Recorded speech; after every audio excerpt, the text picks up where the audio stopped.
Greetings and welcome back, everyone, to Into the Nexus, the Heroes of the Storm podcast. I'm Garrett Weinzerl, and joining me, as always, is Kyle Ferguson. Hey, Kyle. Hey, Garrett. How's it going? It's going okay. I feel like I just saw you, but we were dressed a lot nicer. So you're disappointed, is what you're saying? Not necessarily, because I don't know what the weather is like in Seattle right now, but in Florida, it feels like the inside of an armpit.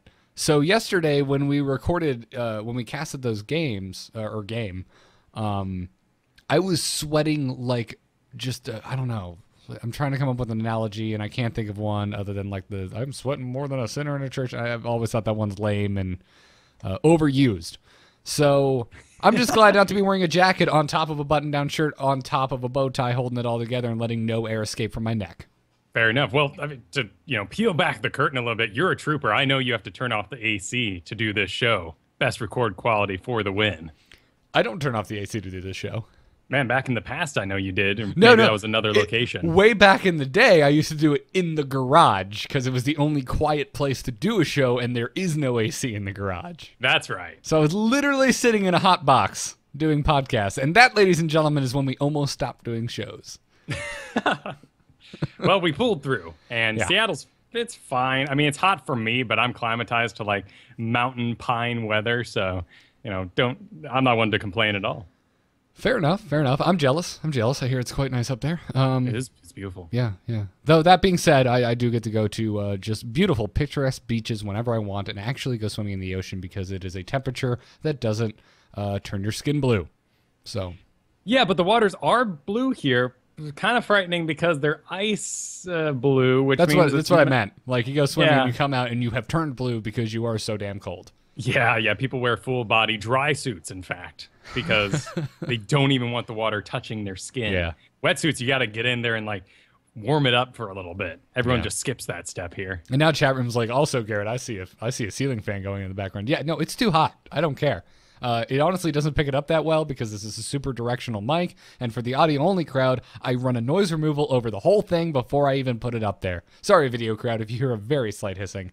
It just takes too long to convert this damn thing. You can either have it quickly, or you can have it in 3 days with the audio fixed. So... I'm just about to dive in to, we have a huge show this week, but I'm glad we got these important points out of the way before we started. Breaking the fourth wall. That's what we do here down Into the exactly. Nexus. We run a really tight ship, and I don't know. Sacrifices must be made. Yeah. In the pants department. Before we move on to the slew of Heroes of the Storm news that we have to discuss this week, we just want to remind all of our patrons and possible people sitting on the fence who might become a patron soon, we are going to pick our winners for the Heroes Funko Mystery Figure giveaway tomorrow. And if you don't remember from you can go back last week and hear all the details, but really all you need to do is, if you're a current patron, you just have to change your pledge because we're switching things around on the Patreon. We would prefer if you dropped it lower to bring it in line with whatever you used to do. Some of you patrons have said that you want to keep your pledge the same, and that is really super awesome. So all you need to do is you can just change it and change it back, and that will ping the email inbox, and that's all you need to do to enter. So also, if you're not a patron, just become one, and you'll be entered to possibly win one of these Heroes Funko figures. So do that, because tomorrow I'm picking some winners. Or I'll make Kyle do it. We'll see what happens. I'll probably just take care of it. I'm so flattered that everyone is taking the time to do that. It's not an easy thing. Got to log in, got to get your information together, what have you. So thank you. We've already had over half of our patrons update their pledges. So thank you so much. Yeah. And I'm astounded at what the total is currently at. So thank you guys. Yeah, so let's just get right into news this week because there's a lot of stuff to talk about. We're on, boys! Ha-ha! Let's liven up this place! Point me to the stage. Click the play button, and let's get started. Let's do that. And just a reminder, you can talk about everything we discussed today after the fact with other Heroes and Into the Nexus fans over at itncast.reddit.com. You can also submit stories for following episodes. So the PTR has been updated, Kyle, and there's a new patch live on it, along with Karazim the Monk, who we're going to talk about in a bit. But one of the most interesting things that has come out of the PTR going up is that it looks like the release schedule for the next two heroes has been data mined. With dug from the insides and achievements and whatnot. given a hint as to when these things are coming out. Yeah, so first up in the files, it shows Karazim, the Diablo 3 monk, being released on August 19th, which will be this following Wednesday, just shy of a week from now. And it also shows Rexar with a release date of September 8th. Now, just a reminder, this is data mine. This is not official word from Blizzard, so I'm sure these dates could change. Who knows? Right, and we still don't have a Legacy of the Void update, so all those other StarCraft heroes that have been hinted at, we don't know when those are coming, and we know there's some sort of just return to general Nexus theme going on between the end of this Diablo event and the start of the StarCraft event. That's when Rexar is coming out. So there may even be other heroes that come out between this and Artanis. Right, absolutely. And, oh, man, I want Artanis, man. I want it. I want him. Yeah. He better have Zealot charge. I know we discussed He's this got last to, week, right? but you just need to have it, man. He's the most Zealot-like we've got. Dual wielding his plasma swords and everything. You know, I know the game has wonderful physics engines. I love seeing Nova drop her gun and fly across the map. But, you know, he's got a Bejou out, right? Bejou? Yeah, just, you know, oh, like they do. I like that you turned a sound effect just into a word. It's a Kyleism. Well, right, because they are all hooked up to, like, teleporters, so they all know their life force or whatever. So the second before they die, they teleport them back and then just load them up inside toasters and send them back out to fight again. Yeah. Real quick, I just thought about this because of the chat room going, oh, crap, the after show game is going to be on the PTR. I need to go talent unlock. I don't think that's an issue this time. Some people have been having issues, though. Oh, okay, so not everyone. Because, yeah, I got in and bought Karazim, and I could use all of his abilities and all of his talents. Yeah, and I was set to go, but I also had all the leftover gold and levels that I gained from the previous time I was on the PTR, back when we were testing out the Battlefield of Eternity map. So it's actually kind of its own place, and remembers me being there, oddly enough. But some people have been getting talent gated for some reason. There was actually a tweet that came out about 24 hours ago saying it was fixed. Gotcha. I was about to say, because I'm only, I think, account level 6 on the PTR, so that doesn't, I shouldn't be untalent gated if that's what's going on. But whatever the case, I'm happy. I'm sorry not everyone else is, but it doesn't affect me. There's some great changes to that PTR. Absolutely. So one of there's lots of stuff that have changed in the PTR. One of them being that you can now purchase items with real money in the PTR shop. A side effect of this is that you have to purchase items in the PTR with real money. So if you want to go test the new hero, you have to buy him with money. You cannot buy him with gold on the PTR. Yeah, and it can seem a little cash grabby, but in the end, you just really want the hero. You want to test it today. Things may change between now and when he actually gets released, so your fault if you invest in there. I know we both did. Because we're really excited about the monk. I've been looking for another support, and this fills that role. Yeah. Absolutely. Now, sorry, is Trickslayer in the chat room? Oh my God, hi. Oh yeah, Trickslayer. Sorry, hi. Just waving hi. Yeah, no. At first I was just like, I would love it if they let as many people as possible test the new hero. But at the same time, it's not, I don't know. I don't think it's that big of a deal.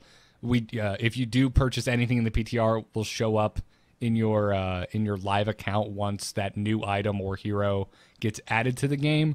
So if you go right now and you buy the monk on the PTR, you will get the monk whenever it is that the monk goes live in the actual game of Heroes of the Storm. So that's cool. Obviously, I'm sure you and I would be sitting here with a very different tone if it was like, well, you got to buy with real money, and you don't get it when it goes live. Sure, that'd be twisted, and it is important to note that you can incur gold over on the PTR, and you can spend that, whatever, have fun, but you will never get anything transferred from that.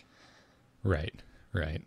Also, you can select which region you're going to be making this purchase for. It should default to the region that you usually play, but it actually, as like a safeguard, it forces you to type in your region to match the one that it's set to before you make the purchase, which is nice. At first, I thought it was my password. I started typing in. I'm like, why can I see my password? And then I actually read the text above it and realized my error. Oh, so you're that guy. I am. You're that guy who just agrees to the whole iTunes booklet. Dude, Apple is getting my first, second, and third born apparently, but fourth time's a charm anyway. So sorry, first three children. May not be today, may not be tomorrow, but I'm gonna call on you for that favor. No, and of course, if he was completely free to play on the PTR, anyone could pick him up. My 6-minute queue to get in as Karazim would be an hour, perhaps. I'm sorry. I'm just watching the chat room shamelessly shill us to Trixler about getting us on a brawl. I like that idea. There you go. I like that idea a lot. Well, let them go. They're doing work for us, so we can focus on this show here. Well, I'm taking this time now, Kyle, because so many shows, people get in and are like, do they even react to the chat room? So I'm gonna let you just do the show, and I'm gonna react to the chat room the entire show. Does that sound okay? Sounds good. That's efficiency right there. Yeah. Dividing the work. Yeah. No, the Battleground pool change is great. I'm really excited about that. Right, this is that every single game you play in the PTR is on the new map, which, why not? Last time they reduced the pool down to 4, plus the newest map at the time, which was Battlefield of Eternity. And we all just kind of made custom games because we really just wanted to play the new map. So here we are. And I've actually gotten quite a bit of practice on it because of that. Yeah, it is without a doubt my favorite change they've made to the PTR. And I also find it funny and impressive, because it's not like they should be bending over backwards to listen to any complaints or whatever about the PTR, because it's not, I don't know, it's not the live game, but it's a much better place to be now, and it actually makes me want to go in and test things, so that excites me. Definitely, and because these games, outside of account levels and gold and everything like that, it doesn't truly matter. I mean, I used to play Warcraft 3 where nothing mattered outside of a Dota game when it was over. So Right. It's just nice to be able to have this pool of knowledge. And I feel like if it were to release today, I would be in a good position to know what kind of heroes I would take on that map, which are going to be really important. Yeah. We'll talk about that more in a bit. Also, that in mind were a bunch of Diablo tie-ins, things that you unlock that are all Diablo themed by either participating in the Eternal Conflict event or the next season of Diablo. First off, we're all getting Diablo for free, apparently. It said that Diablo 3 and Diablo 3 Reaper of Souls players who log in during the 3 weeks following the release of the upcoming patch, you're going to permanently receive Diablo in Heroes of the Storm. I'm sitting here going, damn it, I already bought him. Yeah, and I play a lot of Diablo too, so maybe Gold Blizzard? I doubt it. No. There's plenty of other reasons for people who love Diablo to go play Diablo. No, yeah, I agree with that too. Now, I don't play him a lot, so I do have a bit of buyer's remorse, but I feel like you probably... I wouldn't see someone who has played Diablo as much as you kind of lamenting the fact that they jumped on before. Yeah, oh no, there's going to be a bunch of noob Diablos running around. That means I'll look that much cooler when I roll out in my master skin. And hey, you've just done me a favor, Blizzard, so thank you. We found out, according to the Mine, how we're getting Malthael's Phantom. That excites me. Yeah, we've been seeing this thing forever, kind of poking up in data mines, and it showed up in one of the videos of skins and mounts quite a while ago now. Right, and we were all thinking, like, what's with the undead horse? This is awesome. Yeah, it looks great. So apparently, if you participate in Season 4 of Diablo 3 and reach level 70 with any seasonal character, you're going to get that Malthael's Phantom. Now, Kyle, Diablo talk for a minute. I have never hit 70 in any season. I've got to do it. Right. I have to have this frickin' mount. Well, remember when we jumped in and we made that, what did we do? I did a Crusader. I did a Wizard. Think you did a Wizard or something. I did a Wizard. Yeah, and we set it to Torment 1 and got to level 15 in about 5 minutes. Yeah. Yeah, it's a good point. So this isn't exactly a big grindy thing. Those who want to grind in seasons, they're going for achievements, going for that ladder system, getting their name up on the board. Of course, by getting to 70, you unlock cool transmutes and other things like this, but it looks like from the community reaction, we're going to see a ton of people playing Diablo.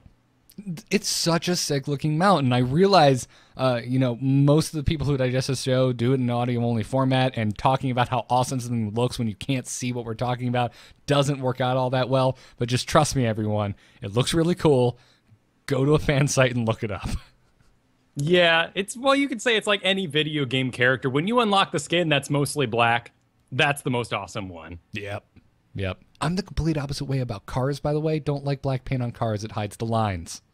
And also, you live in Florida, and all those trees go with all the pollen every year, and black cars just look awful. It doesn't matter what color your car is, dude. Those oak trees are going to destroy your car regardless. We have a white one, and the sap, stains the paint, so. I've got, I believe it's called Golden Mist. It's the stereotypical old people car color, but it hides it. So it looks like champagne, and the inside's probably the same color, but cloth. Yes, it is. Wonderful. Also, there are portrait borders and pennants to be gotten, that's not a word. To be received, to be unlocked, to be achieved. There you go. Diablo 3 players who reach player level 12 in Heroes will receive a new Heroes-themed portrait border and pennant. I'm very excited to see what this pennant looks like. I haven't actually gone and looked it up. You can actually get in the PTR right now, click on your portraits, and you can see all these various unlockable portraits, and they're really cool. Like if you get to, there's lots of combo ones too. If you get Stitches and Sylvanas to level 10, you get like an Undercity portrait for yourself. I'm in on that. Now, if we do have someone in the Blizzard employ in the chat room, guys, you got to add Asmodan to the villain's portrait, because right now it's it's Leoric, Diablo, and no Asmodan. He's a villain, right? I know we killed him in the third act, and he ended up not being the final boss. But also, if that's a unit of measurement, Skeleton King died in the first act, man, and not even at the end of the first act. Yeah, and he in fact called us less than Asmodan did. That you are right. Called us. Well, Asmodan had like a hotline. He was FaceTiming every corner. Yeah, Leoric just kind of haunted his own tomb, which I guess is a little easier. Why can't I think of the name of that fort? What was that fort called in Act 3? Bastion's Keep. Bastion's Keep. There you go. Yeah, he had FaceTime set up in every corner of Bastion's Keep. He wanted to talk to us with his weird split gullet of a mouth. He had a lot to say. There's a new special event quest that's going to be coming called Kill 50 Treasure Goblins. It's very clever name. So if you manage to kill 50 Treasure Goblins during the event that's coming in the next patch, you're going to get a new portrait. I have a feeling, Kyle, and this might be going out on a limb with assumptions, that it's going to be a Treasure Goblin. Probably will be a Treasure Goblin. That's a lot. 50 in 3 weeks. So more than one game a day for sure, but even after I've long completed my Goblin quest, there's always someone else logging on. So statistics are on your side for completing this. And something just hit me, Kyle. I have a question for you. Eternal Conflict is going on, and it looks like it's about to kind of come to an end, at least in terms of new stuff being added that is strictly Diablo-themed. How, in all of the universes of Blizzard, have we not gotten a Treasure Goblin skin for Murky? That's a good point. Because I was just thinking, I'm like, Treasure Goblin, why isn't that a hero? It's like, well, they have to die a lot. Well, we've got Murky. Why don't we just give him instead of waving around a little fish, he waves around a sack, and then he just throws random loot that explodes. Yeah, throws out like a little Haradrim something, and it blows up. Yeah, that'd be cool. How is that not a thing? That sounds amazing. Yeah, we have a Treasure Goblin mount right now, so I don't know. The Murky Marine skin's great because it is still murky inside of there. It's not like the Varkul Leoric, which is actually, transformed. Yeah, it takes me still could happen. It takes me a few seconds to remember that Vrykul is Leoric. Because it looks like I'm questing in Wrath of the Lich King, and I need to kill 50 more and bring back their eyeballs or something. I don't know. It's a very cool skin. But luckily, the body language is all the exact same. So I'd see him do one swing. I'm like, oh, okay, there he is. Yeah. There's Leoric. I'm reminded. Yep. And yes, chat room, I would like to see the new Illidan Murky that we're getting at BlizzCon as a skin. Also in Heroes of the Storm. That would be so great. All right, Kyle, it is time. It is time to talk about the Monk. At least first impressions. We'll take a deeper dive when he's released, which will probably be next week. But we both bought him. We couldn't wait. We both played with him. My first reaction was, oh my god, this guy's kit is one of the most fun things I have used in Heroes of the Storm. And then I played a game against actual people. Yeah, that's how it goes. Yeah, so game one, went in, AI game, figure out the range on abilities, take a look at the talents in a safe environment. I just felt like a total rockin' badass, nothing could stop me, had a great time. Then went into quick match and just got stomped, got destroyed, and I was just rained hell upon by my teammates who were like, our monk is terrible, and I'm watching them all walk out of my heal range as I pop it. So I'm just, I don't know what you guys want from me. I really like the monk. I like him a lot. I've since played a couple more games, and I think I'm 50% win ratio with him at the moment. I haven't played a lot, but he's tough. His heal range is really small.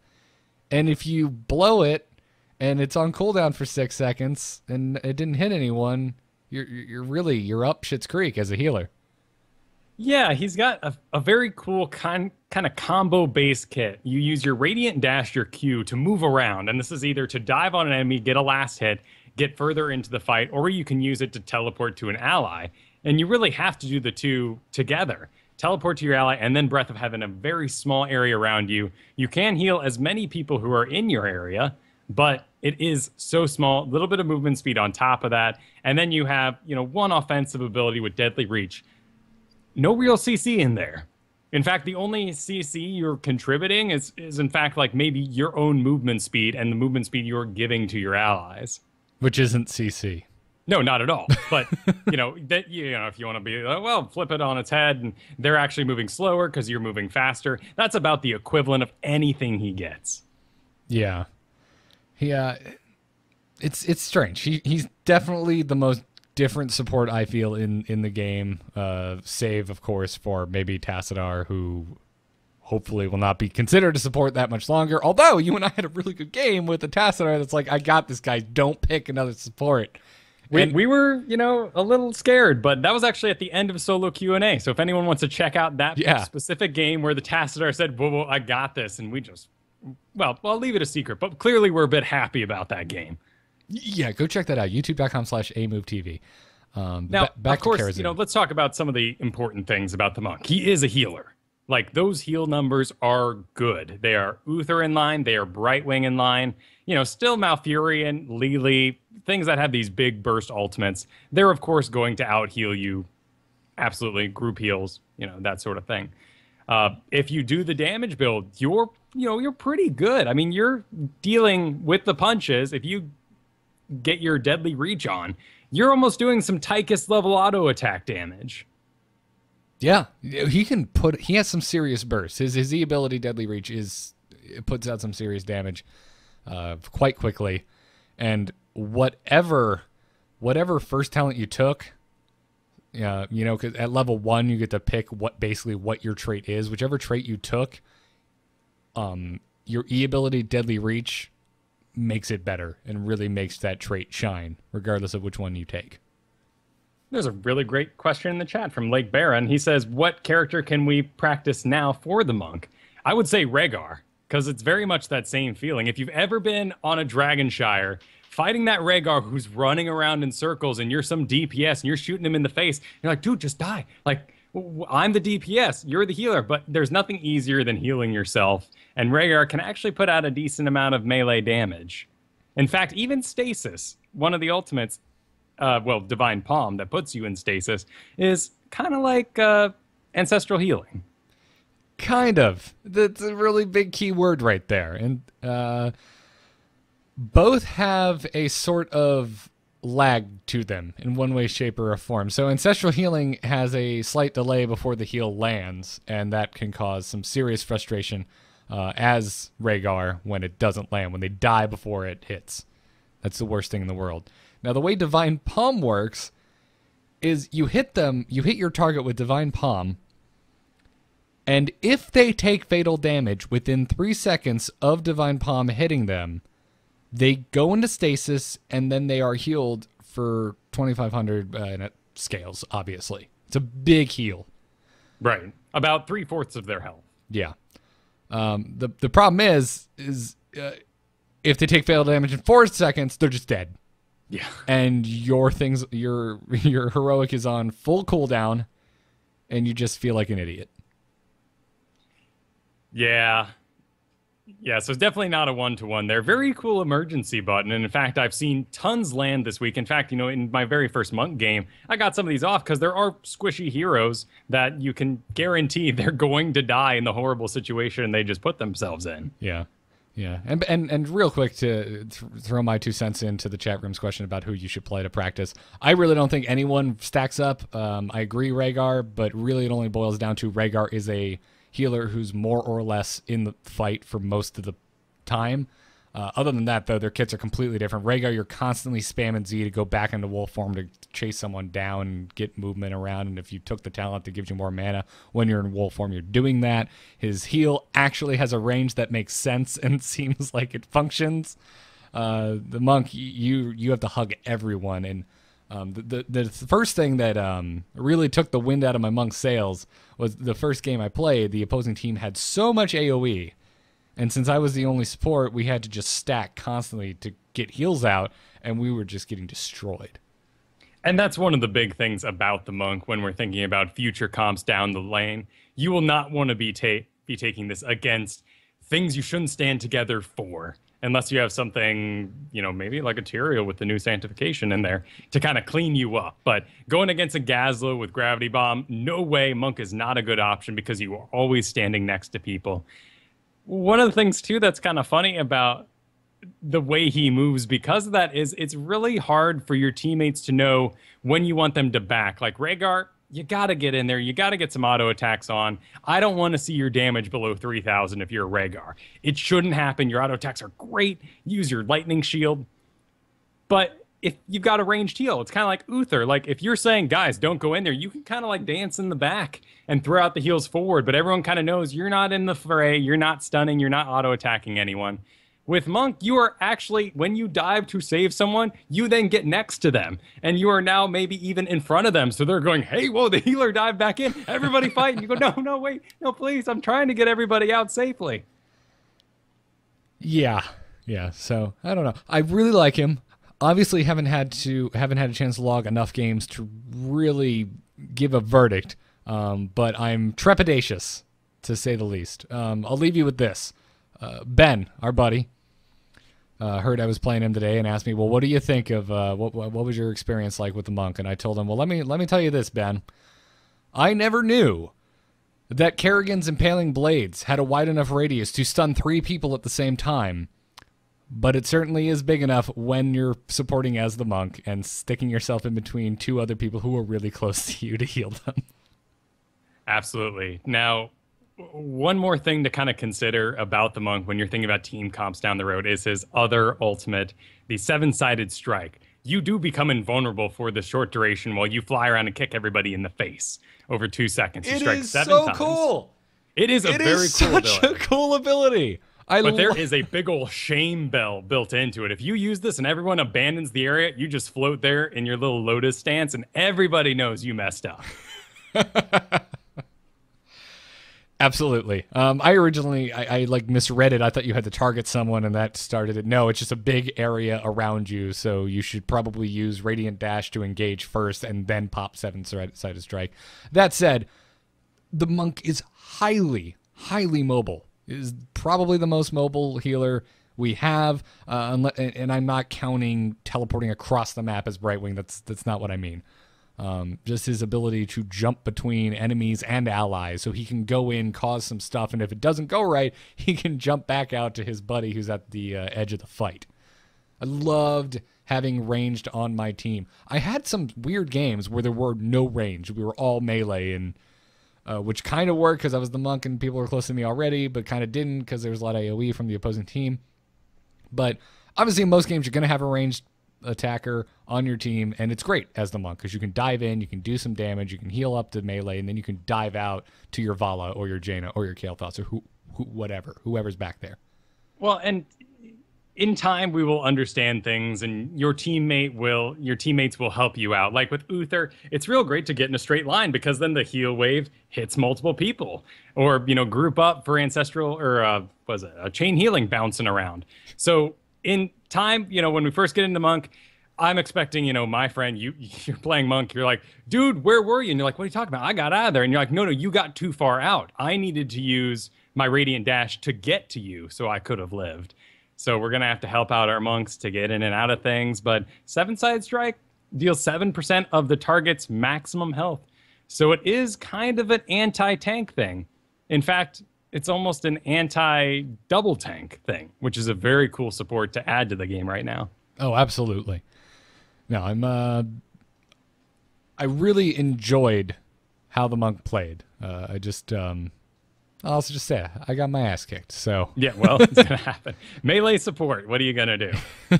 Absolutely. I just feel like I never had that issue with Rhaegar, but he's got mobility. He's got a ranged heal. You're constantly putting yourself in the fray. In fact, his sustainability, the Monk's damage. First thing I do when I get in the game, I'm playing Raynor, testing him out on the PTR, and my very first real person Monk charges at me. And I'm like, oh, what are you gonna do? Just start shooting him in the face. My health is going down, and he pops my adrenaline rush. I'm like, why? I'm shooting you in the face.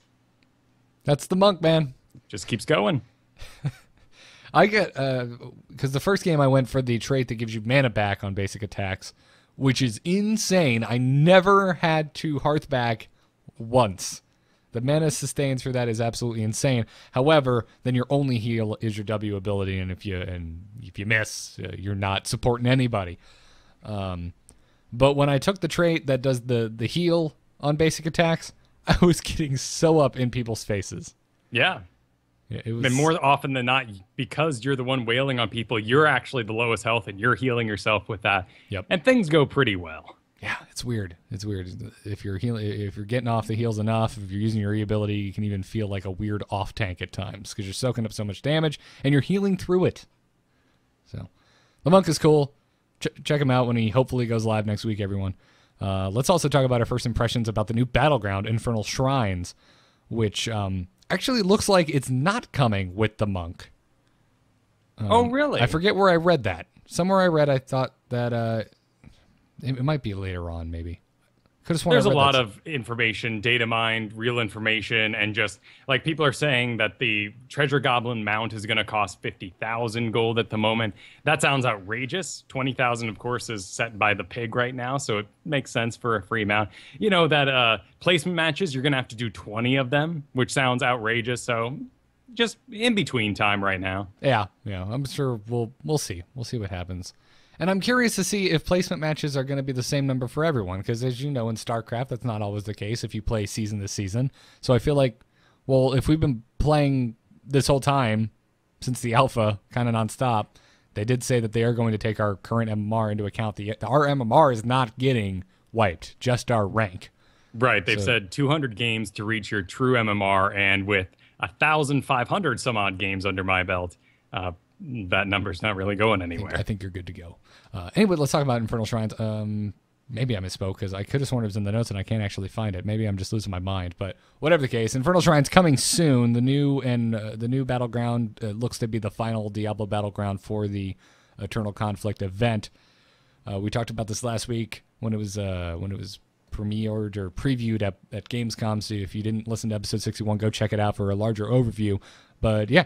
It's 3 lanes, there's 3 shrines, they spawn baddies when you click on it, you kill 30 baddies, you get a Punisher. And I don't mean the Marvel Comics one. No, I would say this one is in fact even cooler, but my Punisher experience is pretty low, so excuse me, comic book fans, if that is awful. Hey man, the first one ends with I think it's the first. Yeah, the first one. I think the final shot is on the Sunshine Skyway Bridge between where I live and St. Petersburg, Florida. So I might be a little biased. My experience with the Punisher is mostly from the Fox Kids Spider-Man, where the Punisher would just randomly show up and just beat up Spider-Man for some reason. I remember that. And then he turned into Man Spider, and the Punisher really beat his ass. Then it got real confusing. Getting off topic here. Yeah, no, these are Diablo Punishers. They're giant demons. There's an Arcane Punisher, a Frozen Punisher, and a Mortar Punisher. Currently, the mortar punishers seem to be having some issues. Yes, the Mortar Punisher can actually shoot its mortars into the Altar of Storms, where you're healing up, being invincible. Well, in this case, you're not invincible to the mortars. Right, so you're standing in your altar dying. Yep. A little bit of an issue. Yeah. But that's what this PTR is about, right? Okay, so right off the top of this discussion, Kyle, I have to mention, if you guys remember last week, we talked about how the Punishers can go berserk and start attacking an enemy hero directly. They will jump over walls. They will do whatever they can to close the gap between themselves and the hero and beat the ever-loving snot out of them. These things do serious damage. And last week I said, oh man, Kyle, I really hope it's just random and you don't know when it's coming and you'll be damaging this thing and all of a sudden it just turns on you and you're Jaina and you just scream and die. And Kyle, that's pretty much what happens. It is not based off of damage done to the Punisher. It doesn't trigger it 50%. This thing just gets angry out of nowhere and starts killing you. In a world full of boss tells and all the video games, they roar, oh, that means they're going to do their fire breath, get out of the way. No, there is nothing here. Like, he is just wailing on a building, and then at some point, it seems like a 15-second kind of cooldown, he decides whatever the nearest hero is, and maybe not even the nearest, just leaps somebody and kicks their butt. Yeah. I feel a little betrayed, Kyle, because if you remember when they announced the Butcher, they pitched it as this is going to be scary. When you see him, you're going to be afraid. And to some extent, I feel like they achieved that with the Butcher.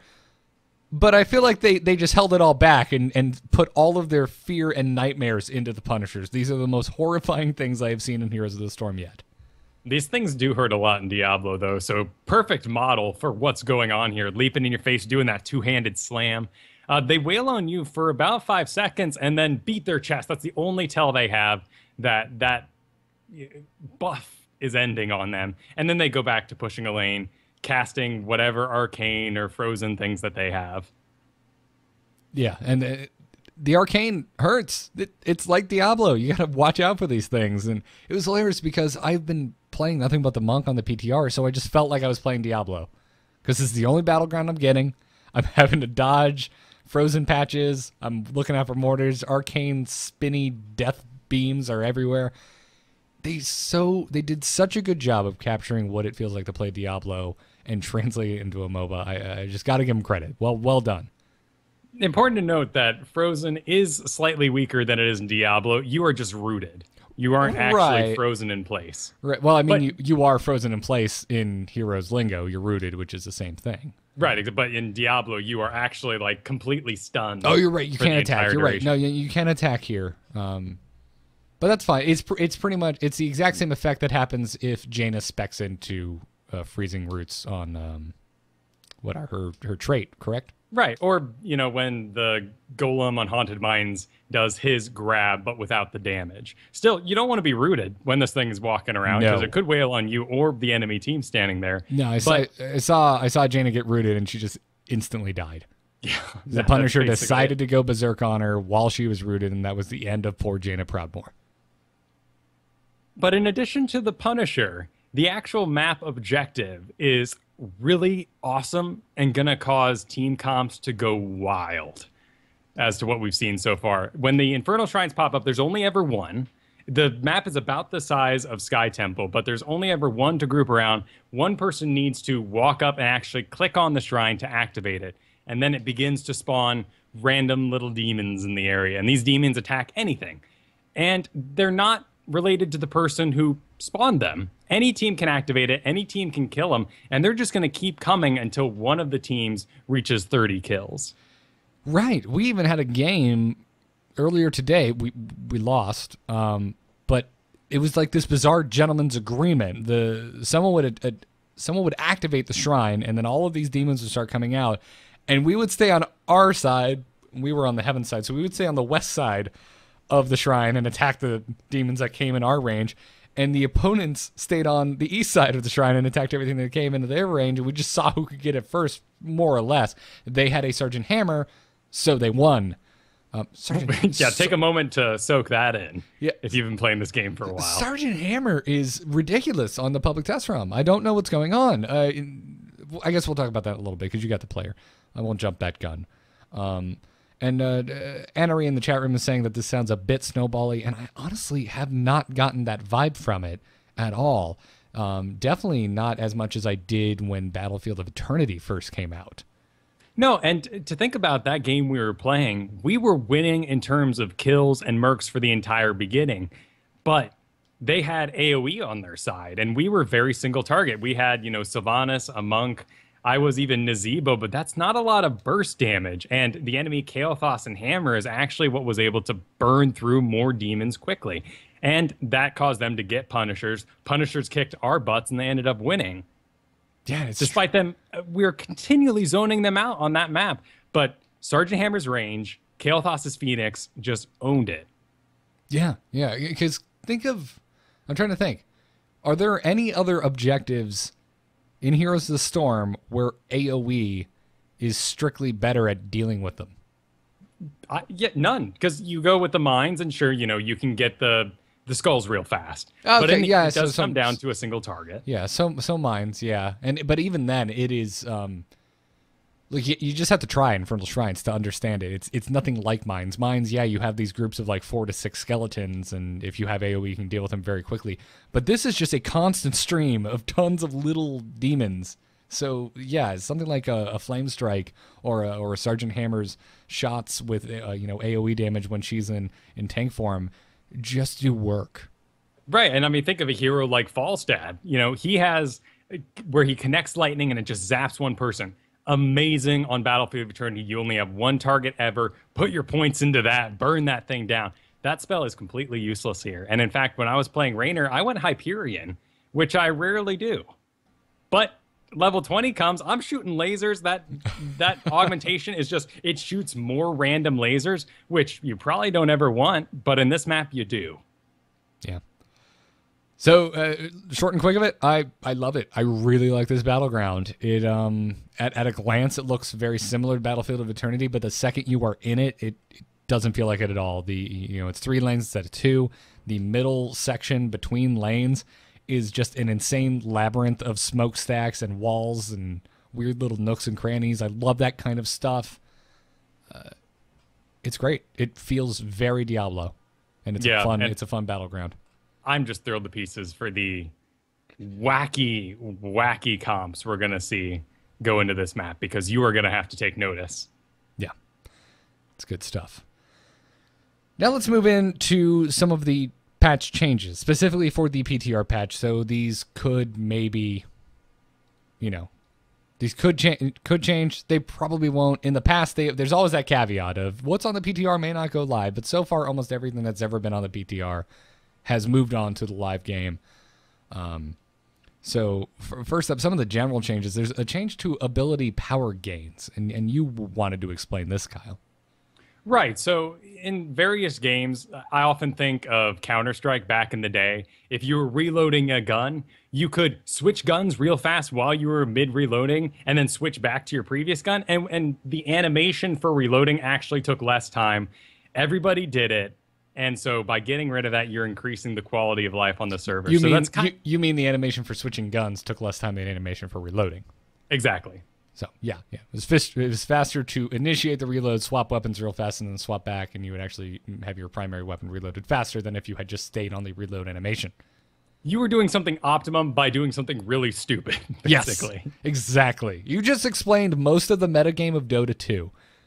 Yeah, pretty much. Oh, man. I really enjoyed the International. It was a very fun show, but when you're watching them just nonchalantly nod off things like stacking merc camps, or in that it's just jungle camps, you're just going, what? Who kills that tree so this site and this ward blocks that camp? And then just the world of things that have built up over time in that game. I feel like we've been indoctrinated, sir, because you started in Dota for a long time, and then you forced me to get into it, and I enjoyed it, and I had a good time with it. And now that I've been playing Heroes for over a year, and I go back and try and watch Dota, my brain just explodes. None of it seems intuitive. It's an amazing esport. I'm not crapping on Dota. Dota 2, StarCraft and Dota 2 is really the only case of me enjoying watching a video game that I honestly barely play. I really enjoy watching those two esports. I think they're two of the best esports. I think StarCraft might actually be the best, but I don't play them a lot. I'm terrible at StarCraft, and the Heroes is filling my MOBA void. For sure. Yeah, I mean, the chat brings up that I did link. If you go to my Twitter, check it out. There's a link to the newcomer stream. Even that was just too heavy. I mean, there's something in there like you use a heal potion that heals 22 health, let's say, just for number's sake. But you drop all your life items, so 22 health is a bigger percentage of your total health, and then you re-pick up all your items that give you more health, so that your health is actually large. It's a larger heal because it's based on percentages. It's just awful. So that's some of the problems they're addressing here and with power gains. So let's get back into Heroes of the Storm. All right, go ahead and explain what Blizzard is doing with ability power gains. So right now in the game, you summon a Abathur Monstrosity or Nazebo summons his Gargantuan, and those have set powers. You summon, you're level 20, you get a Gargantuan that lasts forever if you talent into it, and as he stomps around, he will constantly be a level 20 Gargantuan, despite if you go up to level 25 over the course of the game. So they're fixing it that they scale now. What's happening is, in-game, people increase in levels. They have to waste their Gargantuan summon, which does damage, to refresh him and get a stronger version of him. So that's a great quality of life change. The other thing they're doing is stopping it from being a snapshot. So in-game right now, if you wanted to summon the strongest Nazebo Gargantuan you possibly could, you could get everyone to gather up around you in the base, pop all their Rainer ults and whatnot, or I guess it would be Adrenaline Rush and Inspire. That's what I'm thinking of. And your Gargantuan would be forever stronger because you were buffed at the time you summoned him. That's going away. Monstrosity, Gargantuan, going to be constant and level up with you. Now, short duration, they're making it clear that those are actually going to be snapshots. So summoning a Jaina Water Elemental, you should totally do it when you're just covered in buffs, because for the duration, it'll be as strong as it can be. Yeah, which is very good to know. And also, I'm assuming if you're on the cusp of hitting another level, you should just wait that extra second to summon the elemental. Yeah, definitely. Okay, cool. For those abilities, so Blunt Force Gun, because it shoots out and travels. So if you level up while the Blunt Force Gun is flying across the map, you're not getting an increase. But if you can wait that couple extra seconds to get a level on a Tychus Drill Laser, you will actually have a more powerful laser for the duration of that spell. That is cool. You did an amazing job of making something that sounds incredibly dull sound interesting and helping me understand it. So thank you, Kyle.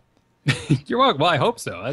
That's my job here. Yeah, but that's not the only system that's getting a tweak. Bonus effect from kills is getting changed around. Talents and abilities that gain bonus effects from kills will now only trigger from minions and mercenaries. They are no longer going to gain benefits from killing neutral mercenaries, meaning mercenaries that have yet to be capped by either you or the opponents. Also, you will not be getting benefits from map event creatures. This had to come in for Infernal Shrines. Yes. Yeah, like... Can you imagine? I mean, Sylvanas. A Zeratul spin does one spin, kills like 10 of these dudes, instantly seasoned marksman stacks. It would get out of control. And it's confusing, frankly, because it's not always clear. Like, Haunted Mines has always been seasoned marksman heaven, because every single one of those guys you kill down in the basement adds to your stacks. That's no longer the case on the PTR. So now it's it's going to be the complete opposite. It's going to be terrible to take seasoned marksman on Haunted Mines because you're hardly ever in lane because of the mine phase. Right. Same with, regeneration, orb talents, and that sort of thing. Yeah. So it's very clear now. When this patch releases, Seasons Markman is for maps when you will be spending it laning, which right now is really Spider Queen. It's also a bit of a nerf to Sylvana. She's not going to be getting stacks of black oh my god. Black Arrow's the trait. What is the Q ability with the rapid fire arrows? I'm Google fooing for you. I should know this. I've been playing a lot of Sylvanas lately, and I can't think of the name. Is it just But no, you're fire? absolutely right. Like, one of the problems she has on that new map is it's a ton of single targets, and her arrows are shooting out and hitting dudes and not getting refreshed at those shrines. Right. So, because at first I thought she'd be amazing at Infernal Shrines. Withering Fire. Withering Fire. There, you literally just beat me to it. I clicked the tab, it loaded in. I'm like, well, no, he got it. Yeah, because Black Arrow should be really the Black Arrow trait should be amazing, and Withering Fire should allow Sylvanas to just make mincemeat of the demons that are spawning from the shrines. But since she's not getting her Withering Fire reloaded from killing those minions, she's honestly not as good as I thought she'd be. Yeah, all about the AOE, although Shadow Dagger still pretty decent. Yeah, the lives don't really last long enough, and then That's your a good Haunting point. Wave is really your only AoE, and that's your main escape, so don't use that in there. Yeah, because that's exactly where the team fight is going to happen. So Yep. you're gonna probably need that to survive. So another good quality of life change. Maybe you're upset because it doesn't allow you to get as many stacks on certain maps, but it's very clear now what you use Seasoned Marksman for, and don't pick that hero on that particular map. yeah, that's fine. I'm okay with that. I like having different builds depending on the battleground, and that's totally cool with me. There's a change in Battlefield of Eternity that honestly we're both still a little confused about, but what it is that when Immortals are battling each other in the center of the battleground and swap locations for the first time, the Heaven Immortal will now always travel to the right, and the Hell Immortal will always travel to the left. Now, we thought this meant the right and left locations because there's a top and bottom and a right and left, and that is the only possibilities of the Immortals being placed, and they're always fixated across from one another. They're never catty corner. So you and I assume that meant once they switch, they'll always be right and left and swap. The hell will be on the heaven side and the heaven will be on the hell side. However, you went in on the PTR, and this is not the case. No, there's one exception to it. So now if they spawn and they battle in the middle, they will now always switch sides. So they will be on opposite sides. This is a great change so that turtling doesn't artificially lengthen games on that map, because you can totally just bunker down, protect yours. The enemy team has to go lane. Then you get in this dumb dance where they're lane. Okay, so we're going to lane. Oh, no, our enemy team is lane. Let's get back on the... Oh, no, okay, we'll turtle. And nothing ever gets done. It goes 45 minutes, and that's not what they want out of this game. So now what's going to happen is, in most situations, the Hell Immortal will end up on the Heaven side. The Heaven Immortal will end up on the Hell side, and you can DPS race it out. It's a vulnerable position for both teams once they switch. The Immortal is coming. The only exception to this is if they're already in that initial position, they will swap again. They don't return to the same place they were if Heaven's on the Hell side and Hell's on the Heaven side. So if they already spawn right and left, they're not going to switch positions and go right back to right and left. They'll go exactly. They'll swap places. Okay, fair enough. That makes sense. Sounds good. Finally, Tomb of the Spider Queen. They increased the damage and health scaling of web weavers and their minions by 50% past the 15-minute mark. This was apparently done to cut down on some rather long Tomb of the Spider Queen games that they've been seeing. They said they've been rare, but they are happening, and they wanted to do something to combat these kind of turtley games. Yeah, and I've had them too. I've had 35 minutes, but I've also seen the snapshots of people saying, "Here's my hour-long game on Tomb of the Spider Queen." Yeah, that's pretty insane, which is weird when you think about it. It's one of these, it is the smallest battleground. You would think it would be intense and people dying right and left and the team getting a lead and just capitalizing on it and winning. But yeah, no, I've had some of my longest games on Tomb of the Spider Queen. Man, and 15 minutes is not too deep. I mean, this is not a sudden death thing that's going to pop up because you've gone over the 30-minute mark. Like 15 minutes, every game hits that just about on Spider Queen. So that turn-in is going to be a really big deal and be interesting to see how the meta sort of adapts to that. And in fact, if we treat it like a Kael'thas 16 right now, 15 minutes, everybody, quick, go guard the turn-ins. Yeah. Let's take a look at some of the talent changes. Bolt of the Storm is getting a very hefty increase on its cooldown. It's currently 40 seconds. It's going up to 70. Almost doubled. So yeah. Hey, Kyle, have you noticed a pattern here? Anytime something's really popular, it gets nerfed.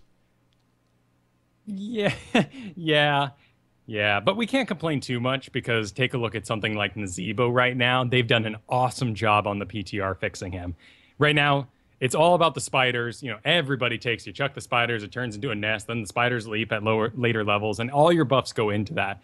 Yeah. So what they said was, we love this build. We're not going to get rid of it. We're just going to change around and buff everything else, so you want other options. Bolt of the Storm does have a problem because it's the only escape for certain squishies, certainly since, you know, Jaina's gotten her sprint taken away. Kael'thas, I mean, 40-second cooldown on a Butcher with Bolt of the Storm, that's really scary and maybe being misused in that case. Right, but we've seen them tailor fit general talents to certain heroes. So, if, it must be a bigger issue across the board. Because if it was just an issue with something like Butcher, they could just do the Butcher's fart teleport, and only his version would be 70 seconds as opposed to everyone else's across the board. So I don't know. I'm cranky because I play Zagara, and I have to take Bolt of the Storm to survive. Fair enough. For me, any ability that has a lower than a minute cooldown, mainly I'm talking about heroics here, is ready every fight. Because what are you going to... You're going to get in a fight, you're going to use your ult, you're going to back out and wait to engage until your ult is ready. Let's say your ult has a 40-second cooldown. That's ready every single time you fight because the enemy uses theirs, you use yours, you're not going to engage until the ults are ready again. Everyone has a Bolt of the Storm when fights go down. So at 70 seconds... ults are ready once again, you can get kills, and people aren't going to escape. And in fact, they'll use their escapes smarter. Chat room really liked my Butcher's fart teleport, apparently. Sure, well, we all know it'd be called, like, fart meat or something, but yeah, just throw some meat in there, we're good. Telemeat port. There we go. I love that he has no quotes, no nothing, just everything's meat and growls. Yep. A focused attack is getting a change. The increased damage effect will now only trigger when hitting heroes. They said, quote, you can still reduce the cooldown by attacking minions, but won't accidentally waste a burst of damage on an unintended target. They said that this talent will no longer be as effective at sieging, but it should be significantly better at harassing a lane. So kind of a buff or a nerf depending on how you're looking at it. Absolutely a buff in my opinion, because I want to do the crits on enemy heroes. I go in lane. I have that stored up. I get back in the fight. Boom, someone in the face. Yep. Boom, someone in the face. Kyle Ferguson 2015, ladies and gentlemen. There you go. Gathering Power, the 5% starting ability power has been removed. Oh, look, another really popular talent getting nerfed. Percentage gain from killing a hero has been reduced from 2% to 1%. And instead of losing all stacks on death, players will now only lose half of their stacks, rounding up. Oh, thank God. At least it hasn't been completely destroyed. Right. I mean, getting a generic 5% ability power is kind of an auto pick on things like Kael'thas. And what I really like about this talent now is it's actually a counter to things like Lost Vikings and Murky, because that's a great situation to take this talent. They count as full heroes when you kill them for gathering power. But this ability isn't quite as strong and not so big of a gamble in these situations. And that's the big deal. Let's say there's a Zeratul on each side. Zeratul blows up an NA team. Boom, he's covered in stacks. Yeah. Enemy Zeratul dies. He took the same talent. His talent's now worthless for the entirety of the game. And in fact, the enemy is snowballing. Yeah. If I could develop from my couch for just a second, or I guess from my office chair, wouldn't you like to see them improve talents that are not being picked rather than beat the crap out of talents that are being picked with a nerf bat? I have no problem with them nerfing or buffing the generic talents that are spread across multiple people. All right. Because that makes the unique talents that you have as your hero much more interesting. Just I feel like the narrative around balance changes in heroes is becoming very predictable. Sure, it's much more egregious in situations like we've seen with Murky in the past, or Tyrael, where it's like, yeah, this was just too powerful. Everyone was picking it. It's gone. And that's a real shame. Yeah.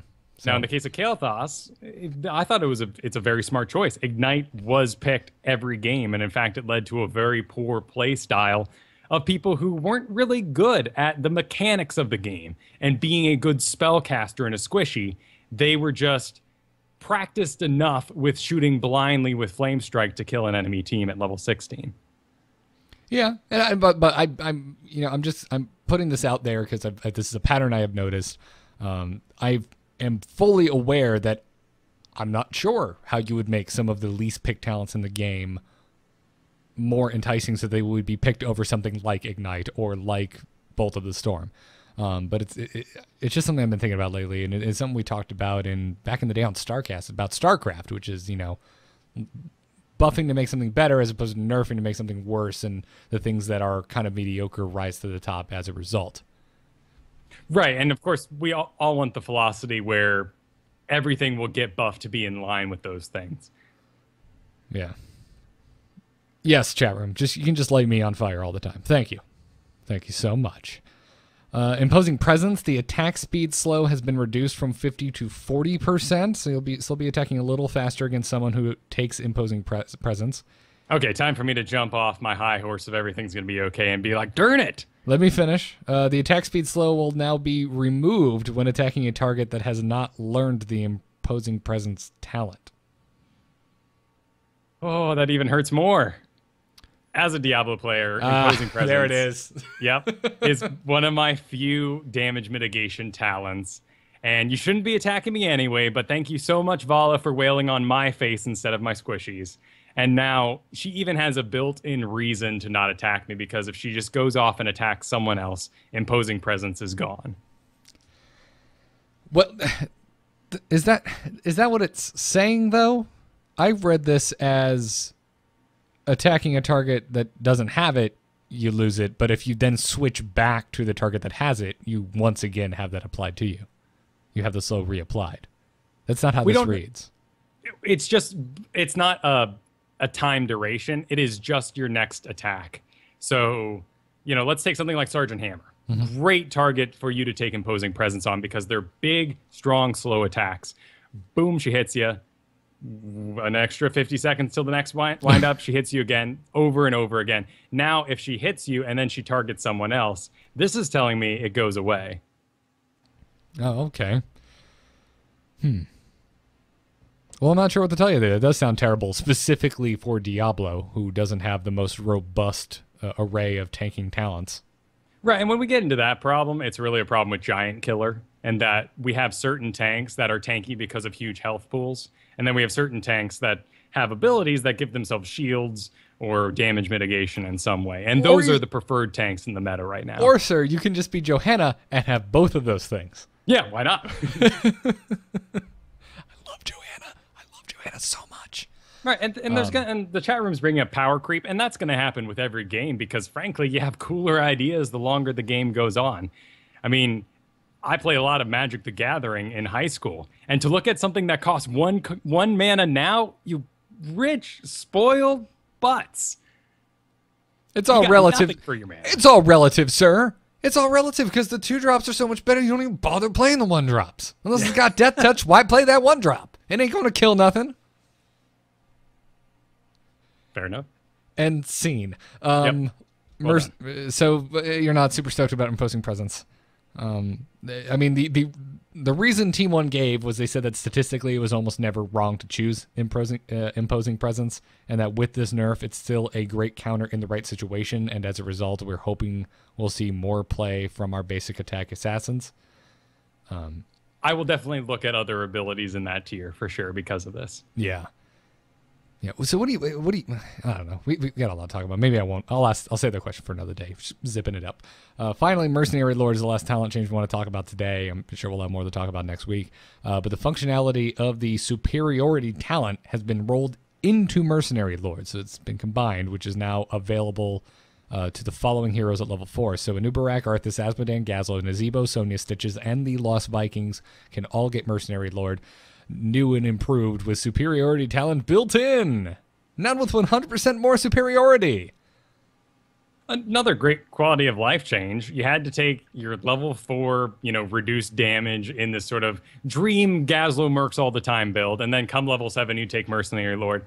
But if you're joining Heroes of the Storm recently, Mercenary Lord is very rarely picked because of what it used to be. We have this glorious memory of whenever you cap the mercenaries, they were buffed for the entire duration they were alive. Now you have to be physically in their presence. So getting a buff built into Mercenary Lord could make it actually have a comeback. And they made it where you're not, even if you're around them and they're getting the buff, they're not doing increased damage to the heroes. They're only doing it to, structures and whatnot. So... No, it is a flat 50% bonus damage. Oh, okay. So what am I thinking of where they got rid of it where it wasn't doing damage or... You're thinking of promote. Oh, that's what it is. You're absolutely right in that case. I'm very sorry. I'm getting my talents no one ever takes confused. Oh, my cruddy specialist play is outdated. How dare I? I'm sorry, I don't remember how to be a bad specialist, Kyle. I don't remember. Anyway, it now reads non-boss mercenaries near you near your hero deal 50% more damage, reduces damage taken from minions and mercenaries by 50%. So you're getting an increase and a reduction. And then there's going to be this weird thing where you and your opponent both have mercenary lord and you cancel each other out. Oh, yeah, I guess that... Well, would it? Because it's a percent and a percent? I don't know. We're not mathematicians, so let's move on before I say something wrong. It's just, like Goku and Vegeta when they're evenly matched and nothing happens. We will absolutely be seeing this on Blackheart's Bay, though. Daniel Newman is absolutely right, because soloing merc camps gets you coins. It's part of the objective, so... Yep. So there have been some hero changes. I haven't played any of the heroes on the PTR, but you have, other than Monk, which there's nothing changed because he's a brand new hero. But you've played quite a few of the heroes on the PTR. What are you how are you feeling about some of the changes? Right, and it's important to say that, one, we're not going to have a 3-hour show today, so our usual buff, rework, nerf kind of thing we do and break down for y'all, that'll come when these heroes actually release, because who knows what other changes could happen along the way to full release from the PTR. But I did get to play the majority of the heroes that got big changes, and I can quell some fears out there. So Kael'thas, one, you only play the new map right now, and he is incredible on it. Phoenix covers basically the entire area of the shrine. All those attacks, flame strikes builds, heck yes. It's a very great pick here. Stop it. We have people in the chat room who are going to be playing against us on this map very shortly. Could we not tell them that? Kael'thas is terrible. Sergeant Hammer is garbage. Stay away from them. Don't play them. We'll only tell you single what, targets, please. And Lily. We'll do you guys a solid. We will take KT and Sergeant Hammer off of you, and you can take all the good heroes. There we go. For me, I've always been excited about Kael'thas's Sunfire enchant. It's a very weird talent, but it got a buff, and without having to do the exact Ignite build, there's some really cool talent diversity, and the range and speed of your gravity lapse has been increased built in, and it is real good now. Nice. So Kael'thas, when you're thinking of stunners, you can totally think of him now. Slight buff to Pyroblast, really just the range. I doubt we'll see it used too much, particularly with this new map coming out. Moving on. Kerrigan got a lot of cool stuff. She is now going to be a crazy speedy assassin. I mean, you just think of agility heroes in your other MOBAs, and Kerrigan is going that way. The Queen's Rush ability, really cool. Some rework, some built-in. She's getting the increased range on her Primal Grasp built in. So a couple of talents you had to take along the way are now inside of her anyway. So great there. Asmodan getting a really cool poison ability, as well as a level 1 augmentation to All Shall Burn. That increases its damage a bit. So if you love walking around shooting lasers in people's faces, Asmodan is getting a great buff for you. And his Envenom actually has a 100-second cooldown, but whenever minions die in the area, it reduces that cooldown by 5 seconds. Basically, if you're doing your Asmodan thing, anytime someone shows up in lane, you can poison them in the face. Great stuff. Raynor, promoting talent diversity. I'm sad a little bit because he may actually enter the meta. I'm going to have to get my hipster glasses on. We'll see what comes out. But Raynor doesn't wear glasses. You're going to have to get your hipster slide-down marine blast shield on, Kyle. There we go. People edited glasses into it, and I love that gif. So maybe people... Now I remember it. Yes, that's an amazing gif. I would love to have, as far as like cosplay for BlizzCon goes, having a marine suit is totally up there. Oh, that'd be so great. That'd be just Hammer, we talked about her buffs. They're real small. They're like 10 more health to start and 10 more health per level, but that's huge when you think about, that flame strike that just barely killed you, or that living bomb that you couldn't escape from. And the cooldown on your siege tank is down to 2 seconds, so you can actually siege up and just move, re-siege again. I'm not sure why it has a mana cost still. You're a siege tank, just make it part of the trait, but whatever. And you do even more damage, 10% more damage to distant enemies. She's going to be in a really cool place and is amazing on this map with splash damage. Jaina Water Elemental no longer chills or does damage when it pops up, so buff to Circle of Cold, basically. Use it in situations you would rather freeze or slow people in the area before casting your Blizzard. Water Elemental, still amazing. Thrall basic attacks are getting fixed. So no longer will he have that really cool 1, 2, 3 slam. It's just 1, 2, 3. It's going to increase his actual stutter stepping damage, and he'll be an overall better hero because he loses that bit of flavor. That excites me because I loved Thrall when he first came out, and I could not be bothered to even attempt to win a game with him now. Yeah, well, and he just kind of fills the same role as Butcher. Or even, well, he's a melee assassin. You can only really have one before your team starts getting a little too front-loaded. Right. So something like this may actually really help. And, better basic attacks and spells going off. Each Wind Fury counts as a spell, so you're increasing his overall healing by fixing this. There's a lot this could do for Thrall. Yeah. And plus, little changes like this, they may just make people play the hero again. And then the meta changes because a pro player plays it on stream. And boom, we have Thralls, happening all over the place. Continuing this quick rundown, Abathur, buffs to him, kind of all over the place. I like that his shield is getting a buff.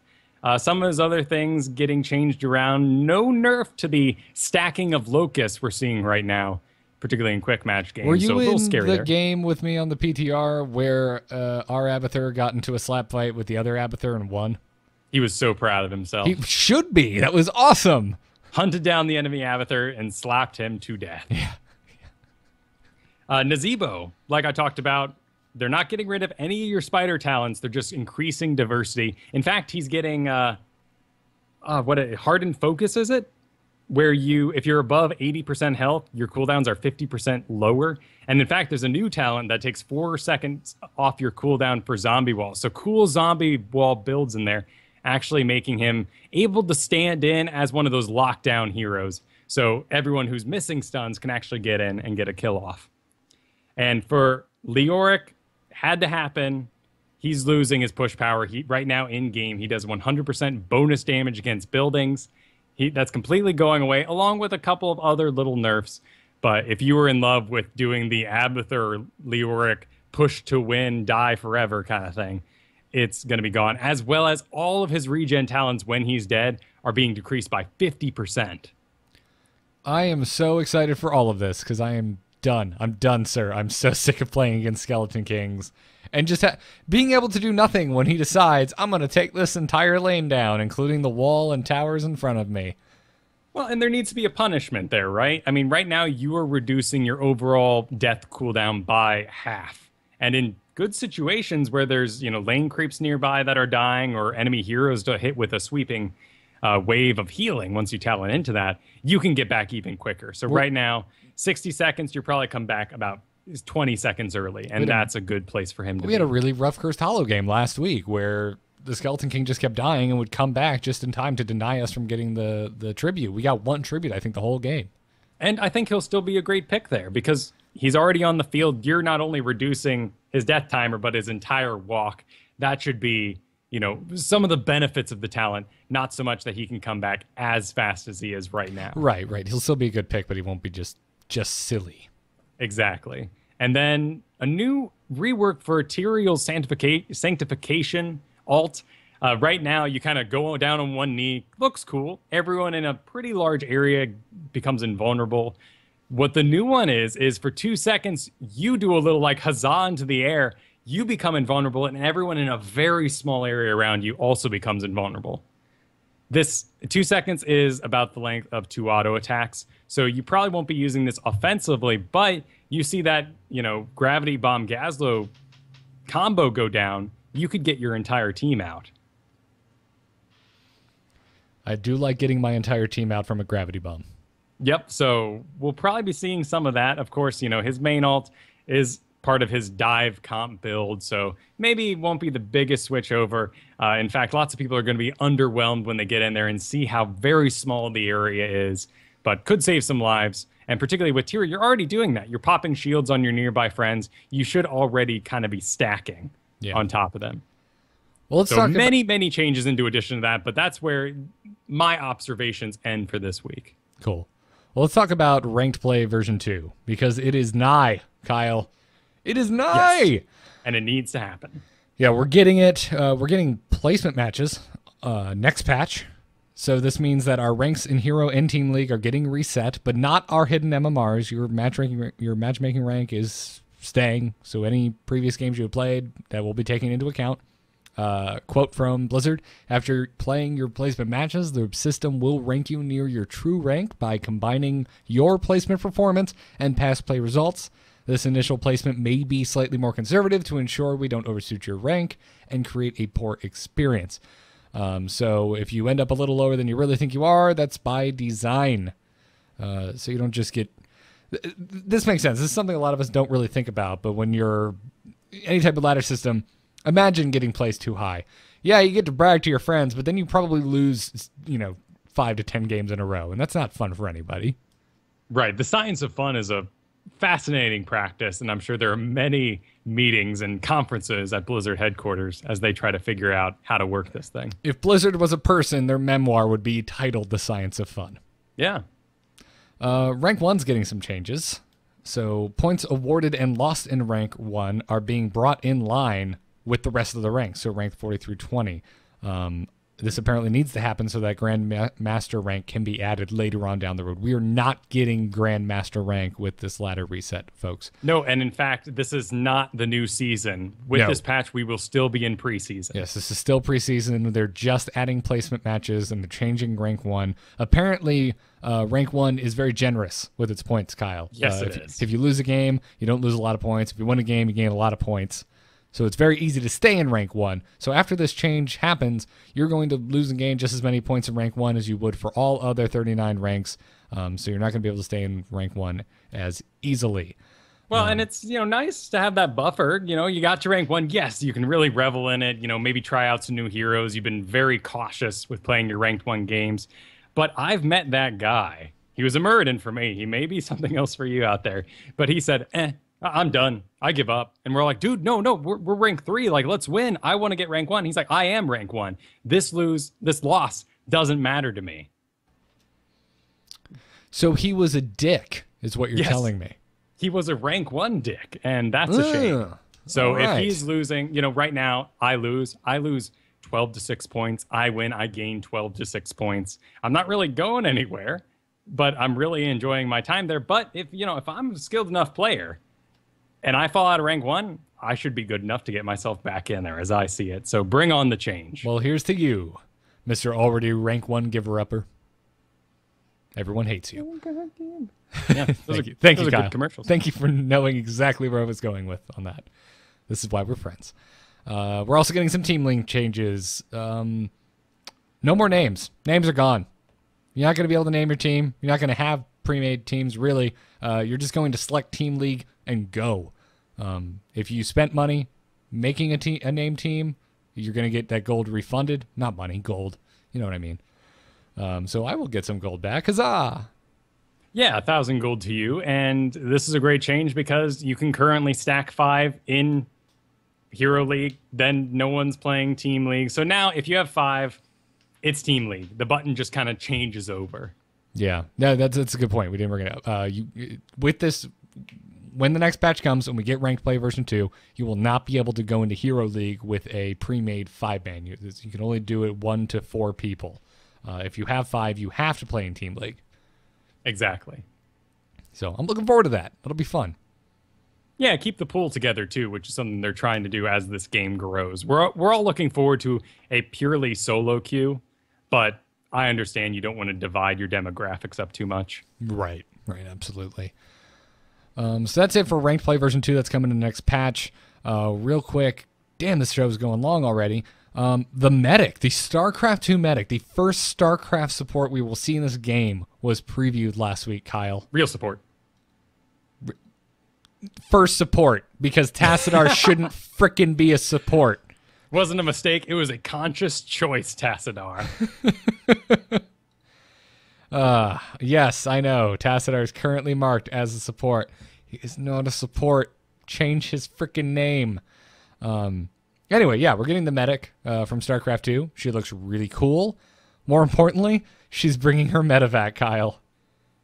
Yeah, so she throws out or becomes, it's a little unclear at the moment, a medevac, which after a set amount of time, anyone who is in the area, which is pretty close to the medevac, will in fact load up inside of it and fly across the map to wherever the medic chooses. It does have a range. Not across the entire map. Right. It does have a range.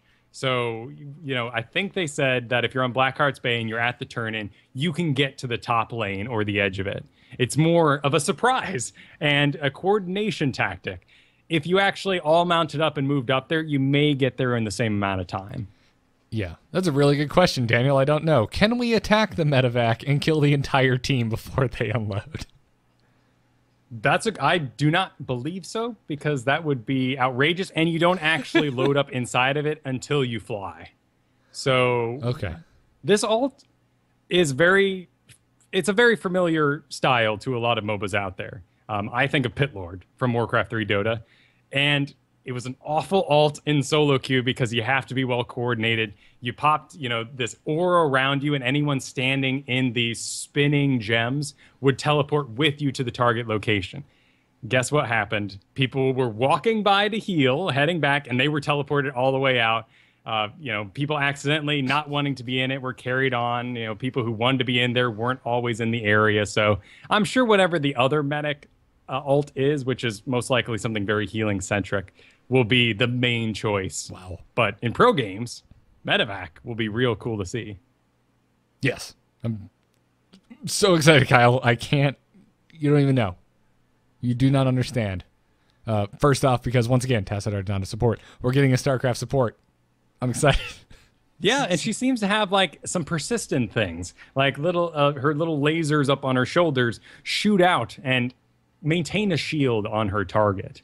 And then they've also mentioned that she also has some rather tanky abilities. They made a big deal about her having her medic shield on her arm and may be able to intercept certain shots, certainly skill shots if you stand there, but maybe things that weren't intended for her in the first place. That would be cool. I think it'd also be interesting. Can she stim pack someone? Can she target someone and improve their ability in some way, shape, or form? Make them run faster, make them attack quicker. I just want to know if when she dies, she yells that, oh, because that's got to be a requirement. The blood-curdling scream that is a medic dying in StarCraft. It was awful. It just sounds terrible. You could watch all of the Texas Chainsaw movies and not find a scream as disturbing as what it sounds like when you kill a medic in StarCraft. Clearly, she was pressurized under that suit because she went flying in Brood War. Yeah. So that's really cool. I can't wait to see more about the medic. And then finally, there's some quick shop change coming, or a small one, but it's awesome. Dynamic bundles are coming, which means if you own one or more of the items that are in a bundle, you are not going to pay full price for that bundle. You will receive some type of discount based on how many items you own from the bundle. And I'm very excited about that because there are some bundles in here. I'm specifically thinking about the ones that give you a lot of heroes and some mounts that you can only get in those bundles that I would like to get, but I already own a bunch of those heroes. Right, so if you threw down the money and said, I'll make the sacrifice, you will be refunded gold. But if you're thinking about getting the Nazibra, it's actually going to disappear, that entire bundle, the week after this patch goes live. So as soon as dynamic bundles are in the game, pick that up. Nice. Very nice. Nazibra looks great, too, and I am not a Nazebo fan. I don't like Witch Doctor in Diablo, and I have 0 interest in playing Nazebo in Heroes, but that Nazibra is such a cool-looking mount. Yeah. I love it. But Malthael mount, man, just too sweet. Done and done. That's all I'll be. That and the Treasure Goblin. Got to be riding that thing around. Very fun. Before we take an email or two, before we end the show, let's thank our patrons over at patreon.com/ITN. Thank you guys so much for the support. It's been great. This week, thank you to Arden N, Ryan M, Darcy F, Dirk, and someone who named themselves Welcome to Comics. All right. I love that that's a thing. I'm curious. Maybe it's their Patreon. Maybe they have a Patreon called Welcome to Comics, and I'm just being an idiot. Most likely. It's all one account. I constantly forget that you can not use a real name on Patreon, and every now and then something pops up that makes me laugh. So, well on you, Welcome to Comics. Now, it's been a long show, so no strategy talk this week, no wish list, but let's take an email or two. Darkness stopped calling. Darkness just texted me. It's not the mober, it's a hero brawler! Right, fine, jeez. God, just calm down. You can send your emails to itncast@gmail.com. Our first email today comes to us from Blood Anubis, who says, "Hey guys, love the show. It helped me be a better player whilst also entertaining me. Quick question. I've seen a lot of people annoyed or even upset that Zeratul didn't receive any changes or nerfs. Oh, hold the phone, Blood Anubis. I'm sorry. Are you telling me that gamer nerds are upset about something? Because I don't believe you. I've never seen that happen. Wow. Hold the proverbial phone that we no longer use, so cell phone. Yeah, hashtag Ravenholt Riot, everyone. Flip them tables digitally. Flip them. Don't even know what it's going to look like. Let's get mad about it. That's just driving me up a wall. That and the flying thing, man. All right. Oh, you're talking about, yeah. Back to Blood Anubis' email. Hey, I'm surprised we made it 48 hours before those questions really came up. We didn't. I don't know if you were watching Twitter. We did not. We did not make it 48 hours, sir. Anyway, Blood Anubis says, I like playing Zeratul. He's cool and was my first level 10 hero, but I am not up on the meta enough to understand this annoyance. Would you mind briefly going over the ire? And I'm kind of in the same boat here as Blood Anubis. I just recently jumped on the Zeratul bandwagon, and other than the fact that he's amazing, I don't understand what everyone really wants nerfed. What's the big issue with Zeratul? So if he's talking about everyone being upset about this, he's most likely talking about environments like Reddit or Twitter where we have a lot of pro players or people looking to get into the pro scene. And naturally, they're going to be highly opinionated on things that are overpowered or need to get fixed now because next week they have a tournament where they're going to fight Zeratul most likely, and they could win a ton of money if they could just nerf that hero that they're having trouble with. So everything they say with a grain of salt. Now, the problem with Zeratul is, of course, one, he's stealth, which is frustrating for new players. He's very powerful, has great escape, and endurance mechanics built in with his talents. So he's a very strong pick over Nova as a stealth hero. But mostly it comes down to Void Prison, which is really only bad if you're not good at it. So the downside of Void Prism is only ever there if you don't have the skills to use it correctly. If you use Void Prism, without any mistakes, it is the most amazing skill. It holds any debuffs on somebody. So I was, casting the Frog Pants tournament, and the enemy shot out a silencing arrow and then immediately hit with a Void Prison on top of that. Since it holds all the durations inside of it, the enemy team was able to completely surround them. Void Prism ended. Everyone inside was still silenced, and they just got completely destroyed. Whereas you talk about something, like Crushing Maw, in certain situations, that's great. I mean, you trap a Healing Lily, a Malfurion doing Tranquility in there, his duration is being wasted. Yeah. But Void Prism, you do that on Diablo, he's still fire breathing, bad situation, but this also works the other way with debuffs. Gotcha. I guess the stream's been glitching out for some people, but XSplit says everything's fine. Probably just on the Twitch end. Must be. I don't know. We do have some drop frames, which is abnormal, but everything appears to be working fine, and there's no more drop frames being added. So I don't even know why I'm saying this if they can't see it, but okay. So I get that now. I get that. Right. So remember, you remember StarCraft. The big debate about Zerg players was that all of our moves are too weak because we have to take advantage of enemy mistakes. And if an enemy doesn't make mistakes, Zerg doesn't work out. So we're having that same situation here. Gotcha. Okay. All right. That is a very fair point. I'm not sure if any salt needs to be taken with that. I get that. Right, and it's a big change. Like, one, Zeratul, we talked about him last week in Stealthies because we've had about a week of him being extremely meta, and now we're about 3 weeks into that, and he's not going anywhere, and he's not getting countered. But he could. Monk has actually 2 reveal abilities. One that actually works on his charged ability to teleport 2 people and enemies, reveals an area, and then he also has Clairvoyance. Tassidar's getting a buff as well. Okay. So there could be roundabout ways to fixing this, but I think when you get right down to it, Blizzard might need to consider just getting rid of Void Prison. It's too powerful of an ability on an assassin. Getting rid of it entirely? Yeah, changing it into something else. Maybe you lock down one hero. I don't know. It's powerful CC for an assassin, though. Yeah. I don't know. I want to just jump into the chat room and tell everyone to chill the hell out, but I guess it's not working. It'll be okay. Yeah. And now I am seeing the drop frames just skyrocket on XSplit, so maybe it's an XSplit issue? Yep. I don't know. I don't know what's causing it. I can do nothing about it. So I don't want to see Void Prison go away entirely, but I don't know how you would fix that. I mean, I guess you could just have you could do the Devouring Maw thing. Sure, change it into that. But then that's also, I mean, if they're not silenced, then it's also a bad thing if the people hit by the Void Prison activated their heroic abilities. I don't know, because then that causes a whole new issue, because that's one of the reasons Devouring Maw is so great. It's one of the only counters to something like Tranquility or, just Tranquility is the only thing I'm thinking of right now.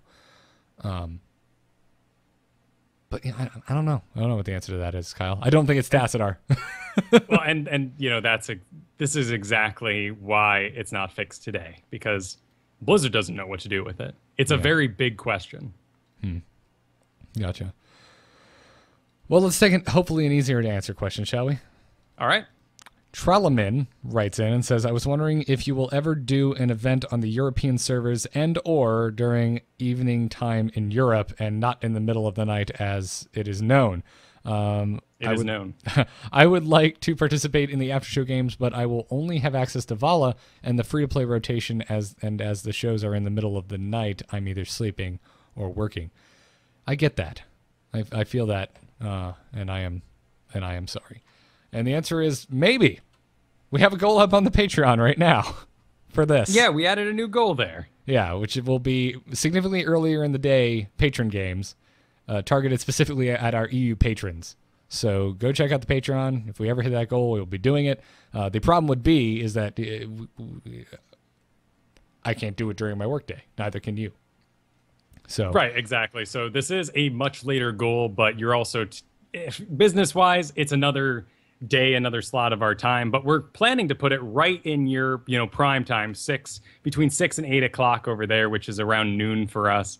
So help us reach that goal. We totally want to, we'll show up with our EU accounts with like a free Vala and whatever the free-to-play rotation is. Over time, I'm sure we'll unlock more. The other thing you can do is if you're ever in Florida, just knock on my door and ask if Garrett can come out to play. There we go. That works too. That also totally works, but I'd love to do that. Charlemagne also asked us some personal questions that are always fun. One, how did we meet and start podcasting? Which I would like to just direct him over to a show we no longer do, but you can find it over at amove.tv/AMR. The podcast used to be called Amove Radio, and I'm really quickly trying to find the episode that we did. It was episode 39 of A-Move Radio. It's called Podcasting and You. You can also still find it on iTunes if you look for A-Move Radio. But we tell a lot of our personal stories over there, including, I believe, how we met. But real quickly, Kyle came down, fell asleep on my floor. We barely talked. That's how I met Kyle. Yep. And then I was back for some friend of a friend, but you were having a rock band party. Yeah, I had a lot of those in college. I sung Metallica. I'm very excited for Rock Band 4. Very, very also, excited. you can check out, oh man. Okay, so you'd have to hit up the YouTube for it at this point, but there is an old mailbag episode of this show where we answered very similar questions. Gotcha. How old are we? We're both 28, right? Yeah. Okay, same age. Cool. That's easy. And then finally, who was the tallest of you? He wants metric and not imperial.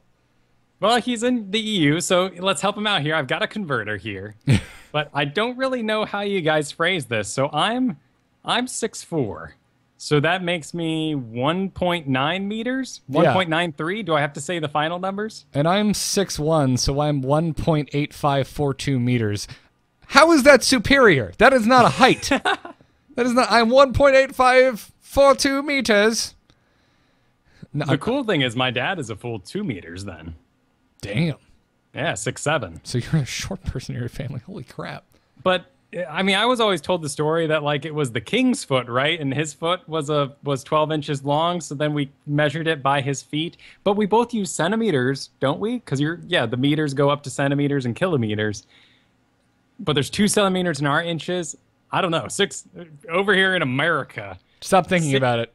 6'7" sounds much more much easier. Just stop. I will tell you, I love the metric system because everything is increments of 10 and not increments of 12, and that makes way more sense.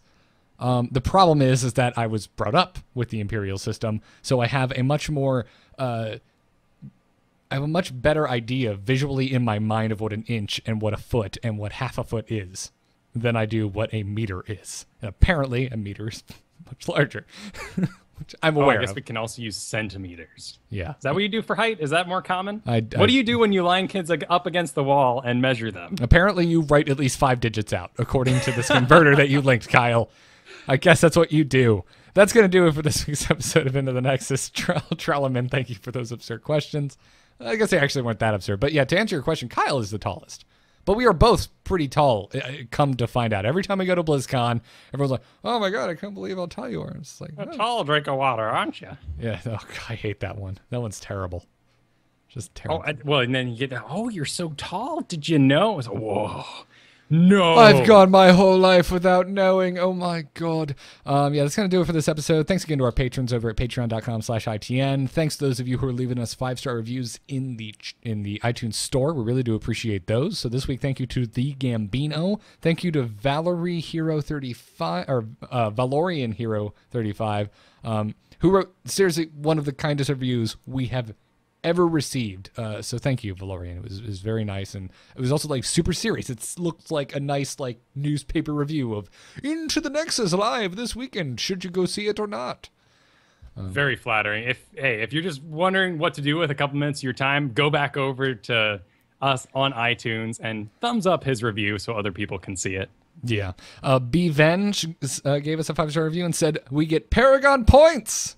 Hawk4520, thank you, and the male Danny T, thank you as well. Is there a female Danny T, and you feel the need to specify? I don't know. As always, Danny is kind of confusing. Yeah. As always, Into the Nexus is produced by our AMove producers, by amove.tv, and our Patreon producers, Declan H. and Edward L. You can see more about this and all of our other shows on amove.tv and youtube.com/AOMOVETV. Email us at itncast@gmail.com or check out the Reddit at itncast.reddit.com. We are live Thursday nights at 8 p.m. Eastern over on twitch.tv/AMoveTV and also on alphageekradio.com. Follow us on Twitter at ITNcast and check out brianGriffithmusic.com. That's where we got our awesome intro music. Kyle, where can folks find you? You can find me on Twitter at Kyle Ferguson, and then you can find over on the amove.tv or the amove YouTube, the solo Q&A show that happens Tuesdays at 1 p.m. Pacific time. This past week, I did it all over on the PTR except for the final game where I hit level 10 on Brainer. Yes. Nice. Very nice. Bit of a tonal shift this time because, of course, I'm learning along with you guys. Normally, it's a bit more instructional about why I'm playing the heroes I am and the comp I'm doing and why I'm doing certain things across the map. So improve your heroes game by checking out Solo Q&A. And by nice, I mean go watch it because I was in it, and that's the only reason we won and Kyle hit 10. There we go. Yeah. No, he's gone blue again. Just enjoy that. Sorry, someone yelled at Izzy in the chat room, and I had to do that. So. Hey, all the health bars are going blue for your teammate. Yeah. This patch. Forgot to mention that. Oh, yeah, you're right. Visual changes, text looks different, thrilling stuff to talk about in radio, right? Oh, yeah. So exciting. Did you see that font change? Find me on Twitter at Garrett Art or over on nomoonart.com. That's my graphic design portfolio.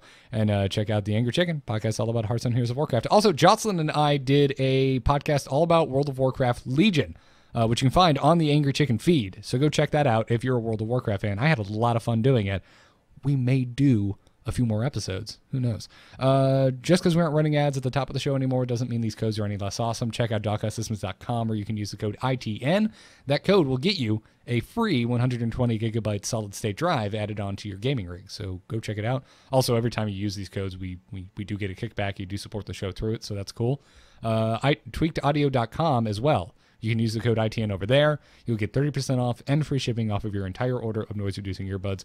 Go check out their new sports version that has the ear clips, so it keeps them in your ears even better for when you're jogging. I don't know, doing some weird CrossFit thing that you will never in a million years see me doing. Who knows? Whatever your jam is. Maybe you're like me and you just get way too into heroes and you need something to keep your headphones on your head. That also works too. Check out Tweaked Audio. Thank you all for listening. Kyle, thank you for helping me just barrel through this avalanche of Heroes information. Oh man, we cut this thing down and we still went long. Yeah, absolutely. So we will see you guys for the after show games, for the patron after show games, and we'll see the rest of you next week for Into the Nexus episode 63. Until then, good luck and have fun. Take care.